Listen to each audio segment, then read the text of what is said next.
Hello, Jessy, പിന്നെ കാശ് വല്ലതും കയ്യിലിരിപ്പുണ്ടോ? റിച്ചുവിന് ഫീസ് അടയ്ക്കാനായി ഒരു 2000 രൂപ. ഇല്ലേ? കുഴപ്പമില്ല, ഞാൻ വേറെ ആർക്കെങ്കിലും ചോദിക്കാം. ശരി, ഓക്കെ. ഞാൻ ഫീസ് അടയ്ക്കാൻ പോവാ. റിച്ചുവിന്റെ ഫീസ് ഉണ്ടെങ്കിൽ എന്നെ തന്നേക്കാം.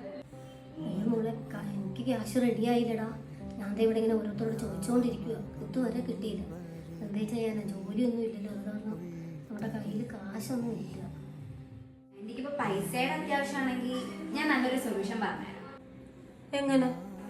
ആന്റിക്ക് ഫേസ്ബുക്കും ഇൻസ്റ്റാഗ്രാം ഒക്കെ യൂസ് ആക്കാൻ അറിയാമല്ലോ. അങ്ങനെയാണെങ്കിൽ ഞാൻ നല്ലൊരു ഐഡിയ പറഞ്ഞുതരാം. അതൊക്കെ അറിയാം. ഇത് നോക്കിയേ, ഫാത്തിമ നവാസ്. ഫാത്തിമ നവാസ് ഇതൊരു വർക്ക് ഫ്രം ഹോം ആണ്. ഇതിലെങ്ങനെയാ വർക്ക് ചെയ്യേണ്ടത്? ഈ വർക്ക് എങ്ങനെയാണെന്ന് വെച്ചാൽ നമ്മുടെ സ്റ്റുഡൻസിനും അതുപോലെ വർക്കേഴ്സിനും ഹൗസ് വൈഫ്സിനും ഒക്കെ അവരുടെ ഫ്രീ ടൈമിൽ ചെയ്യാൻ പറ്റിയ ഒരു വർക്കാണ്. ഇവിടെ എല്ലാ കാര്യവും അവർ ട്രെയിനിങ്സ് വരെ പഠിപ്പിച്ചു തരും. ആദ്യം തന്നെ നമ്മളെ വർക്കിനൊന്നും എടുക്കത്തില്ല. പിന്നെ അവർ ഓരോരോ ട്രെയിനിങ്സ് നമുക്ക് തന്നുകൊണ്ടേ.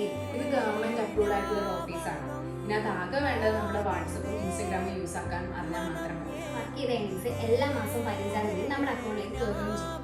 ആൻഡ് ഇന്നലെ ഇതിലൊന്ന് ജോയിൻ ചെയ്യുന്നത്. ഞാൻ ഇങ്ങനെയല്ലേ പൈസ ഏൺ ചെയ്യും. ഇത് കൊള്ളാലോ. ഇതാണെങ്കിൽ എനിക്ക് വീട്ടിൽ ഇരുന്ന് ജോലിയും ചെയ്യാം, എനിക്ക് നല്ല രീതിയിൽ ക്യാഷ് ഏൺ ചെയ്യാനും പറ്റും.